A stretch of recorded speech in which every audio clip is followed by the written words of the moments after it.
Bismillahirrahmanirrahim.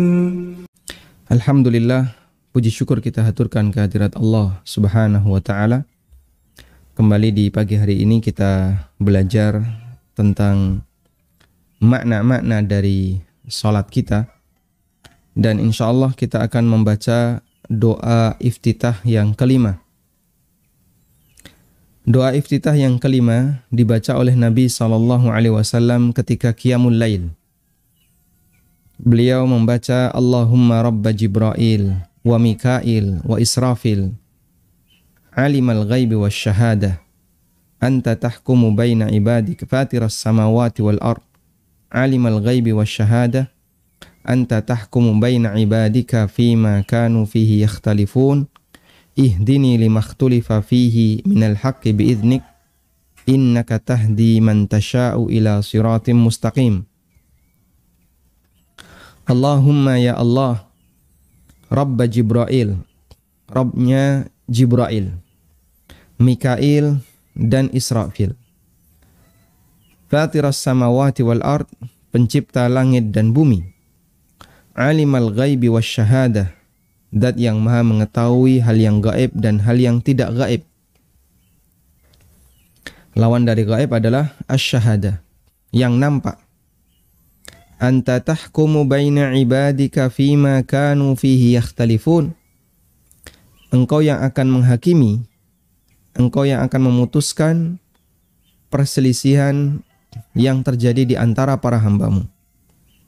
Ihdini limakhtulifa fihi minal haqqi biidhnik.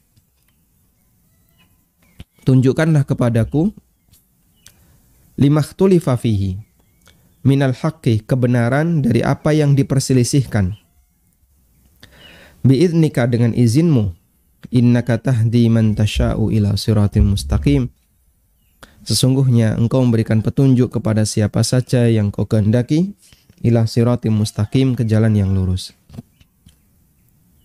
Nah, sumber doa ini dibaca oleh Rasulullah SAW ketika sholat lail, ketika sholat malam.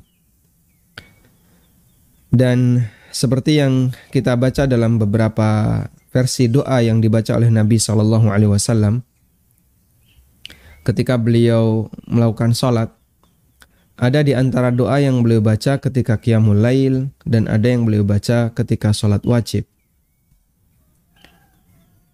Yang lebih tepat dalam hal ini adalah memposisikan sebagaimana praktek Nabi SAW. Meskipun tidak dilarang ketika kita menggunakan hadis yang itu terkait Qiyamul Lail, kita bawa kepada sunnah, sholat sunnah atau sholat wajib. Sholat sunnah yang lainnya atau sholat wajib. Sebagaimana pula tidak dilarang untuk hadis yang dibaca oleh doa yang dibaca Nabi SAW ketika salat wajib, kita bawa kepada salat sunnah. Karena terdapat kaidah ma thabata fin nafli thabata fil fardi wa ma thabata fil fardi thabata fin nafli. Apa yang berlaku dalam salat wajib berlaku dalam salat sunnah, dan apa yang berlaku dalam salat sunnah juga berlaku dalam salat wajib. Sehingga kita bisa membaca doa yang disebutkan dalam hadis yang berbicara tentang salat wajib, kita bisa baca doa itu dalam salat sunnah dan sebaliknya. Seorang tabi'in yang bernama Abu Salamah, putra Abdurrahman bin Auf, bertanya kepada Aisyah radhiyallahu anha. Dan Aisyah radhiyallahu anha menjadi rujukan bagi para sahabat atau bagi para tabi'in ketika Rasulullah SAW telah meninggal dunia. Aisyah yang paling tahu seperti apa praktek sunnah-sunnah Nabi SAW di dalam rumah, sehingga kita berutang budi kepada beliau radhiyallahu anha. Andaikan Aisyah menyembunyikan itu, maka kita tidak tahu banyak hal tentang sunnah-sunnah Rasulullah SAW yang beliau lakukan di dalam rumah, sehingga tidak diketahui oleh sahabat yang lain, Yang tahu hanya Aisyah radhiyallahu anha dan beberapa istri beliau. Namun kenapa Aisyah radhiyallahu anha yang banyak dijadikan rujukan? Karena beliau istri Nabi SAW yang paling muda dan kemampuan hafalannya melebihi dari yang lain. Sehingga ketika Aisyah radhiyallahu anha menghafal dari Nabi SAW lebih maksimal dibandingkan istri beliau SAW yang lainnya. Di samping itu Aisyah radhiyallahu anha diberi oleh Allah Subhanahu wa taala waktu dalam arti usia yang lebih panjang sehingga bisa bertemu dengan banyak tabi'in. Karena beliau istri Nabi SAW yang paling muda. Dan tabi'in hadir di sekian puluh tahun setelah wafatnya Nabi SAW. Kebanyakan tabi'in ya. Mereka hadir di sekian puluh tahun setelah wafatnya Nabi SAW. Maka Aisyah bisa banyak bertemu mereka. Dalam arti mereka bertanya kepada Aisyah radhiyallahu anha tentang praktek-praktek Rasulullah sallallahu alaihi wasallam ketika di dalam rumah. Kemudian Aisyah radhiyallahu anha memberikan jawaban, kana idza qama minal laili iftataha salatahu. Nabi SAW ketika qiyamul lail, beliau membaca doa iftitah dengan kalimat Allahumma rabba Jibril wa Mikail fatiras samawati wal ard alimal ghaibi wasyahadah anta tahkumu baina ibadika fima kanu fihi yakhtalifun ihdini lima ikhtalifa fihi minal haqqi biidnik innaka tahdi man tasha'u ila siratim mustaqim. Kita akan baca tafsir doa. Kalimat yang pertama adalah Allahumma. Allahumma artinya ya Allah. Rabba Jibril. Wahai Rabb Jibril. Rabb berarti sang pencipta, sang pengatur dan pemilik. Sehingga beliau menyebut Allah dengan Rabbu Jibril, Rabb Mikail dan Israfil, berarti Allah lah sang pencipta, pengatur dan pemilik tiga malaikat ini, Jibril, Mikail dan Israfil. Dan Allah menyatakan dirinya dalam Al-Quran, Rabbul Alamin. Alhamdulillahi Rabbil Alamin. Apa itu alam? Alam artinya adalah kullu syai'in siwallah fahuwa alam. Segala sesuatu selain Allah adalah alam. Wa ana wahidun min dhalikal alam. Dan aku salah satu bagian dari alam itu. Sehingga malaikat bagian dari alam, arsy bagian dari alam, dan segala sesuatu yang ada di muka bumi ini bagian dari alam. Karena alam adalah segala sesuatu selain Allah Subhanahu wa taala. Disebut sebagai Rabbul Alamin karena dia yang menciptakan, yang mengatur dan yang memiliki seluruh alam. Jibril, malaikat Jibril, dibaca juga dengan Jibril. Beliau adalah Ruhul Kudus, malaikat yang paling mulia, yang diperintahkan untuk menyampaikan wahyu. Dan Allah Subhanahu wa taala menyebutkan dalam Al-Quran bahwa Jibril adalah Ruhul Kudus. Allah Subhanahu wa taala berfirman di surat Asy-Syu'ara ayat 194, Nazala bihir ruhul amin ala qalbika litakuna minal mundirin.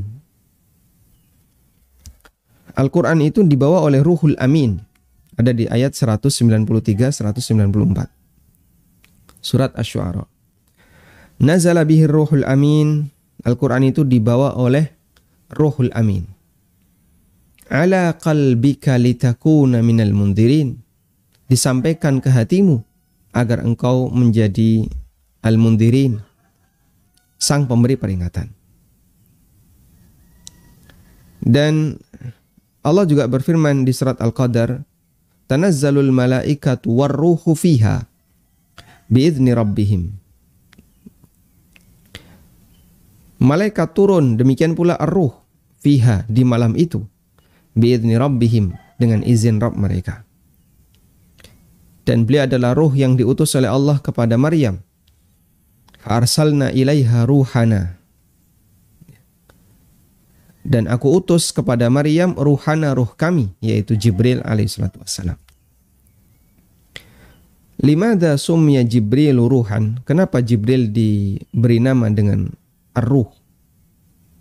Jibril disebut dengan ruh. Ada beberapa versi penjelasan ulama. Pertama, li'annahu ruhun, karena dia adalah ruh. Dalam arti alam rohani. Beliau tidak kelihatan, berada di alam yang berbeda dengan alam manusia. Karena berbeda dengan alam manusia, maka beliau adalah ruh yang disebut oleh Allah Subhanahu wa taala dengan ar-ruh. Karena beliau alam rohani. Yang kedua, beliau disebut sebagai ar-ruh karena Jibril alaihissalatu wassalam pembawa wahyu. Dan wahyu adalah ruh. Sebagaimana yang Allah firmankan dalam Al-Quran, wa kadzalika auhayna ilaika ruham min amrina ma kunta tadri mal kitab walal iman. Demikianlah aku wahyukan kepadamu ruh dari ketetapan kami. Auhayna ilaika ruham min amrina. Allah sebut wahyu dengan ruh. Kita coba baca, ini ada di surat. Wa kadzalika auhayna ruham min amrina. Ada di surat Asy-Syu'ara ayat 52. Demikianlah di surat Asy-Syura, bukan Asy-Syu'ara, di surat Asy-Syura ayat 52. Wa kadzalika auhayna ilaika ruham min amrina. Demikianlah aku wahyukan kepadamu ruh dari ketetapan kami. Sehingga Allah Subhanahu wa taala menyebut wahyu dengan ruh. Nah, karena Jibril adalah malaikat pembawa wahyu, maka Jibril disebut dengan ruh. Nazala bihir ruhul amin. Dan beliau disebut oleh Allah dengan Al-Amin, yang amanah, karena Jibril tidak pernah berkhianat ketika menyampaikan wahyu Allah Subhanahu wa taala. Meskipun jamaah menurut orang Syiah, Jibril berkhianat.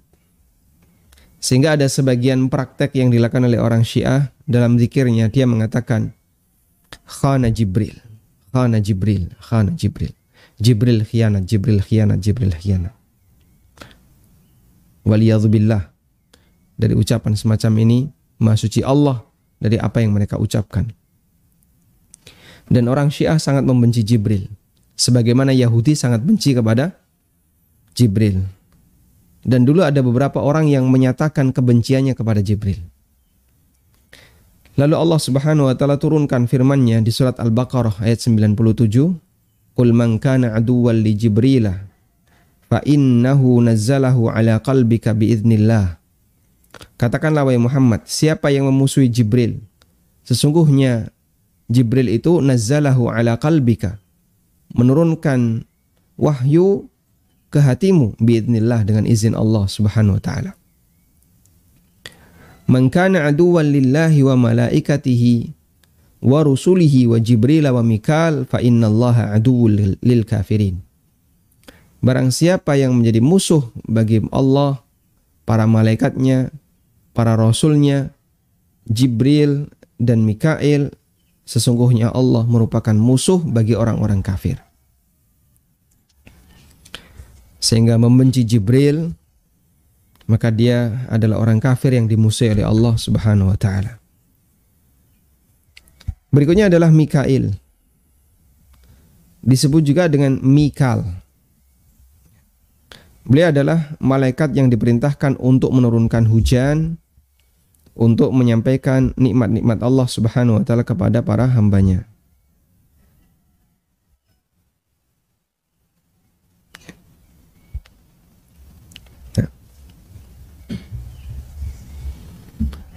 Yang kata Mikal itu disebutkan di surat Al-Baqarah di ayat tadi 90. Di surat Al-Baqarah yang tadi kita baca, surat Al-Baqarah ayat 98 ya. Man kana aduwwan lillahi wa malaikatihi wa rusulihi wa Jibril wa Mikal. Kemudian Israfil disebut juga dengan Israfin. Beliau adalah malaikat yang bertugas meniup sangkakala. Dan disebutkan dalam riwayat Israfil alaihissalam, beliau tidak pernah memalingkan pandangannya dari arsy, sehingga selalu melihat ke arah arsy. Selalu melihat ke arah arsy. Siaga, kapanpun diperintah oleh Allah Subhanahu wa Ta'ala, siap melakukannya. Dan beliau tidak pernah memalingkan pandangannya, sehingga Allah bisa perintah kapanpun sesuai dengan apa yang Dia kehendaki untuk meniupkan sangkakala, yang dengan ditiupnya sangkakala maka seluruh kehidupan yang ada di dunia ini akan binasa. Kenapa beliau tidak pernah berpaling? Karena beliau takut kalau beliau menoleh sekejap, ternyata saat itu Allah perintah, sehingga beliau mengabaikan perintah Allah Subhanahu wa Ta'ala. Kemudian kenapa 3 malaikat ini yang disebutkan dalam pujian di atas? Ibnu Abil Is memberikan penjelasan. Jibril yang membawa wahyu merupakan pembawa sebab kehidupan bagi hati. Mikail diperintahkan untuk menurunkan hujan, merupakan sebab kehidupan bagi bumi dan seluruh penghuninya. Sementara Israfil yang meniup sangkakala merupakan awal untuk kehidupan yang kedua, yaitu kembalinya ruh ke jasad, itulah kehidupan akhirat. Sehingga 3 malaikat ini merupakan malaikat yang menjadi titik-titik penting bagi kehidupan para makhluk. Jibril alaihissalatu wassalam, pembawa ruh berupa wahyu, yang itu merupakan sumber kehidupan bagi hati. Malaikat Mikail yang diperintahkan oleh Allah Subhanahu wa Ta'ala untuk mengatur hujan, sehingga beliau membawa sumber kehidupan bagi seluruh hamba yang ada di muka bumi. Sementara Israfil alaihissalam, beliau membawa atau beliau meniup sangkakala, yang itu merupakan awal dari kehidupan yang kedua. Kalimat fatiras samawati wal ard, pencipta langit dan bumi. Kata fatir artinya adalah menciptakan tanpa contoh sebelumnya. Dia menciptakan langit dan bumi tanpa ada contoh sebelumnya. Ibnu Abbas radhiyallahu anhuma, beliau pernah mengatakan, aku tidak mengetahui makna dari kata fatir hatta sami'tul a'rab, sampai aku mendengar ada orang Arab, dia mengatakan ana fatartuhu, aku yang fatartuhu. Dan yang dimaksud fatartuhu di situ adalah aku yang mengawalinya. Sehingga fatiras samawati wal ard adalah yang mengawali penciptaan yang sebelumnya tidak ada contohnya. Tanpa ada contoh sebelumnya. Dialah yang menciptakan langit dan bumi tanpa ada contoh sebelumnya. Sehingga ini mengisyaratkan bahwa, saya katakan mengisyaratkan ya, bahwa tidak ada langit dan tidak ada bumi sebelum Allah menciptakan langit dan bumi. Alimal ghaibi wasyahadah. Beliau zat yang mengetahui hal yang gaib dan yang nampak. At-Tibi menjelaskan, al-ghaibu maknanya adalah apa yang tidak terindra. Kebalikannya adalah syahid. Asy-syahid artinya adalah segala sesuatu yang terindra. Sehingga apa yang terlihat, apa yang bisa kita dengar, apa yang bisa kita raba, yang bisa kita rasakan, itu bukan sesuatu yang gaib. Namun yang tidak nampak dari indera kita, itulah hal yang gaib. Baik. Hal yang gaib, ada yang sudah terjadi, ada yang sedang terjadi, ada yang belum terjadi. yang sudah terjadi, misalnya kejadian di masa silam, di zaman azali. Yang sedang terjadi adalah segala sesuatu yang gaib yang berada di sekitar kita. Ada jin, ada malaikat, kemudian ada berbagai macam rahasia yang Allah simpan, yang ada di langit maupun yang ada di bumi. Kita tidak tahu apa yang ada di dasar palung laut, apa yang ada di lubuk laut, kita tidak tahu. Dan ada yang gaib yang akan terjadi di masa mendatang. Gaib yang terjadi di masa mendatang adalah peristiwa-peristiwa gaib yang nantinya akan terjadi dan tidak ada makhluk yang tahu. Dan kita wajib mengimani semuanya karena Allah Subhanahu wa taala perintahkan kita untuk mengimani hal yang gaib. Salah satu di antara sifat orang yang bertakwa adalah alladzina yu'minuna bil ghaibi, orang-orang yang mengimani hal yang gaib. Maka aku mengimani hal yang gaib. Muslim-muslim yang lain mengimani hal yang gaib, meskipun sebagian orang liberal dan orang kafir tidak mengakuinya.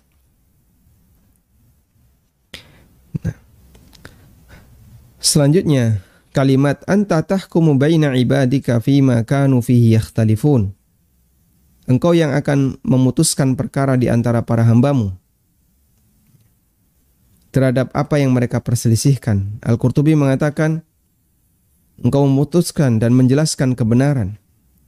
Kelak di hari kiamat, Allah menjadi hakim untuk memutuskan siapa yang benar dan siapa yang salah di antara hambanya, dengan memberikan balasan berupa pahala dan azab.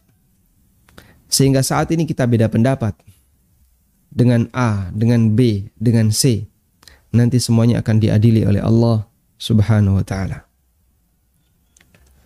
Makanya jamaah, pada saat terjadi perbedaan pendapat di antara tokoh masyarakat, ustadz ini bilang A, ustadz ini bilang B, ustadz ini bilang C, ulama ini bilang seperti ini, ulama ini mengatakan demikian, ulama ini mengatakan seperti ini. Kita tidak boleh terserah kamu mau pilih yang mana, tidak. Karena memilih pendapat sekalipun nantinya akan dipertanggungjawabkan di hadapan Allah Subhanahu wa ta'ala. Karena itulah kita ditekankan hindari segala bentuk ta'assub, karena tidak ada yang mutlak benar selain Nabi SAW. Sehingga kita tidak dibenarkan misalnya, pokoknya kalau bukan keputusan ormas saya nggak mau ngambil. Ini ta'assub. Apakah ormas ini maksum dari kesalahan? Tidak. Kalau begitu, berusahalah untuk memiliki prinsip saya akan mengambil mana yang lebih mendekati kebenaran. Meskipun bisa jadi itu adalah pendapat ormas yang lain atau pendapat yang bukan idola kita. Ihdini limakhtulifa fihi minal haqqi biidnik. Berikanlah aku petunjuk dengan izinmu terhadap kebenaran yang diperselisihkan. Permohonan hidayah itu ada dua. Yang pertama adalah agar ditunjukkan untuk mengetahui mana jalan yang benar. Yang kedua adalah agar diberi taufik untuk mengikuti jalan yang benar. Ada yang tahu tapi dia nggak dikasih taufik untuk mengikutinya. Dan kita mohon kepada Allah kedua-duanya. Diberitahu oleh Allah mana yang benar, dan itu adalah hidayatul ilmi wal irsyad. Yang kedua adalah diberi kekuatan taufik untuk mengikuti jalan yang benar, dan itu adalah hidayatut taufik wal amal, hidayah untuk mengamalkan kebenaran. Dan ini kita baca dalam doa kita sehari-hari, semoga bisa kita rutinkan. Allahumma arinal haqqa haqqa warzuqna ittiba'ah wa arinal batila batilan warzuqna ijtinabah. Ya Allah, arinal haqqa haqqan, tampakkan kepada kami kebenaran sebagai kebenaran. Warzuqna ittiba'ah, dan mudahkan bagi kami untuk mengikutinya. Arinal haqqa haqqan, tampakkan kepada kami kebenaran sebagai kebenaran. Wa arinal batila batilan, dan tunjukkan kepada kami kebatilan sebagai kebatilan. Karena ada orang yang kebalik. Kebenaran disebut kebatilan, kebatilan malah disebut sebagai kebenaran. Dia kebalik. Nah, kita mohon kepada Allah Ta'ala agar ditampakkan kebenaran sebagai kebenaran dan kebatilan ditampakkan oleh Allah sebagai kebatilan. Kita mohon dua hal ini diberi petunjuk untuk mengenali pendapat yang benar dan diberi kemudahan untuk mengikutinya. Dan itu didahului dengan semangat takwa. Allah Subhanahu wa taala berfirman, "In tattaqullaha yaj'al lakum furqana." Kalau kamu bertakwa kepada Allah, maka Allah Ta'ala akan memberikan furqan kepadamu. In tattaqullaha yaj'al lakum furqana. Kalau kamu bertakwa kepada Allah, maka Allah Ta'ala akan memberikan furqan kepadamu.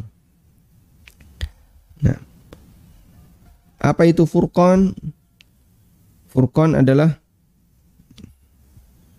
kemampuan untuk membedakan mana yang benar dan yang salah. Ada di surat Al-Anfal ayat 29.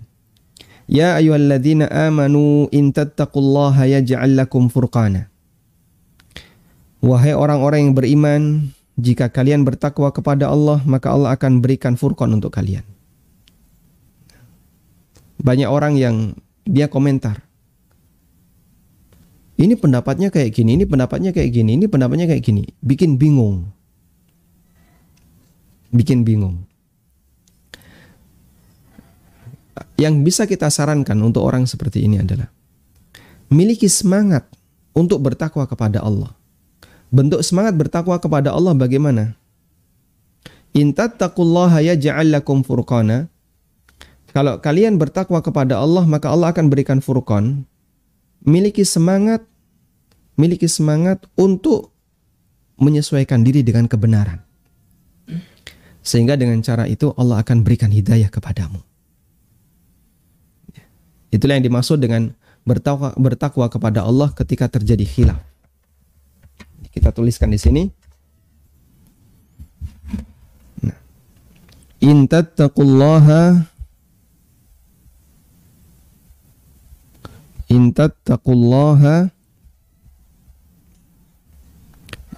yaj'al lakum furqana. In tattaqullaha yaj'al lakum furqana. Kalau kalian bertakwa kepada Allah, Allah berikan furqan. Sehingga sebab datangnya furqan bisa membedakan mana pendapat yang benar dan yang tidak benar adalah takwa. Takwa apa yang dimaksud? Takwa ketika terjadi khilaf. Apa maksud takwa ketika terjadi khilaf? Maksud takwa ketika terjadi khilaf adalah menyadari bahwa memilih pendapat akan dipertanggungjawabkan di akhirat. Sehingga semangat yang kita hadirkan ketika memilih pendapat adalah bukan semangat ta'assub, bukan semangat kultus kepada tokoh tertentu, tapi semangatnya adalah mana yang lebih sesuai dengan ajaran Nabi SAW. Karena semuanya akan dituntut oleh Allah Subhanahu wa taala, "Madza ajabtumul mursalin?" Sikap apa yang kamu lakukan dalam mengikuti Rasul? Sehingga kalau orang tidak bertakwa kepada Allah, kadang dia milih pendapatnya itu ngawur. Ya, pokoknya yang penting, sudahlah, yang penting ada ulamanya, pasti boleh. Ada orang punya prinsip seperti ini ya. Yang penting pokoknya ada ulamanya, kamu boleh bebas mengikuti. Kalau benar dapat pahala, kalau salah yang nanggung dosa adalah ulama. Loh kok enak? Yang nanggung dosa kok ulama? Ya enggak bisa. Semuanya akan menanggung dan mempertanggungjawabkan amalnya. Sehingga orang yang mengambil pendapat A, mengambil pendapat B, semuanya akan dipertanggungjawabkan di hadapan Allah. Dan kita perlu memahami bahwa kita dihisab oleh Allah Subhanahu wa taala sendirian. Dan kita tidak bisa beralasan dengan komunitas. Kenapa kau memilih pendapat ini? Ya Allah, karena ini yang lebih sesuai sunnah Nabi SAW. Kenapa kau pilih pendapat ini? Ya Allah, ini adalah pendapat ormasku. Tidak bisa seperti itu. Karena kita dihisab oleh Allah sendirian, bukan dihisab bersama ormas. Makanya waspadalah dan waspadalah dalam memilih pendapat, karena Allah ajarkan agar kita mengedepankan takwa di saat kita memilih pendapat saat ada khilaf. Innaka tahdi man tasha'u ila siratim mustaqim.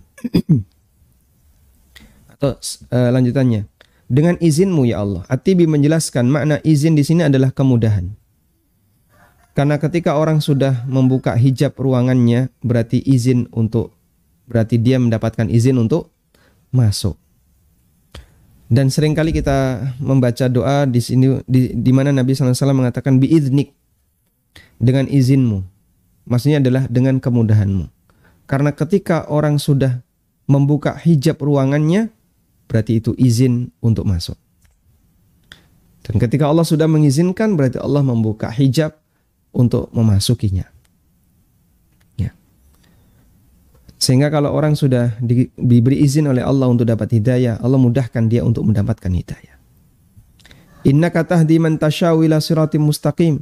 Sesungguhnya engkau memberikan hidayah kepada siapa saja yang engkau kehendaki ke jalan yang lurus.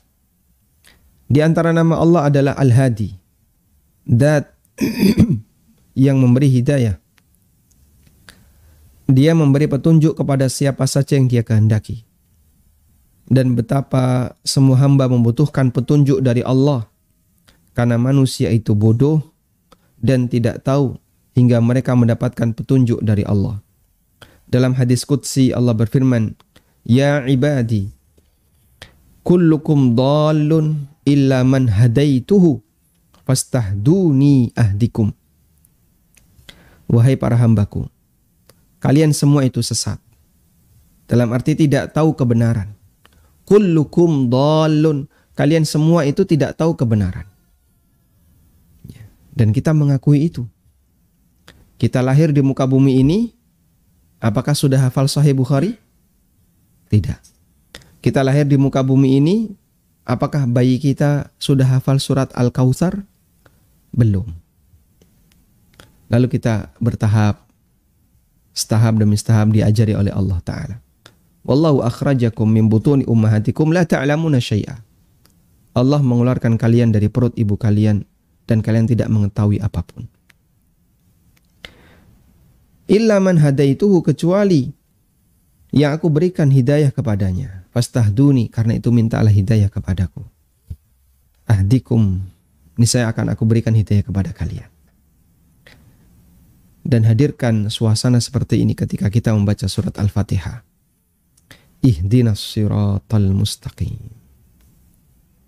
Ihdinas siratal mustaqim. Bahwasanya kita ini sebenarnya adalah bodoh. Tidak ngerti, nggak tahu. Karena itu ya Allah, berikanlah aku petunjuk ke jalan yang lurus. Walhamdulillah. Masya Allah. Doa ini termasuk doa yang luar biasa, dan kalau kita baca dengan penuh perenungan, ya, akan semakin menambah kedekatan kita di hadapan Allah Subhanahu wa Ta'ala.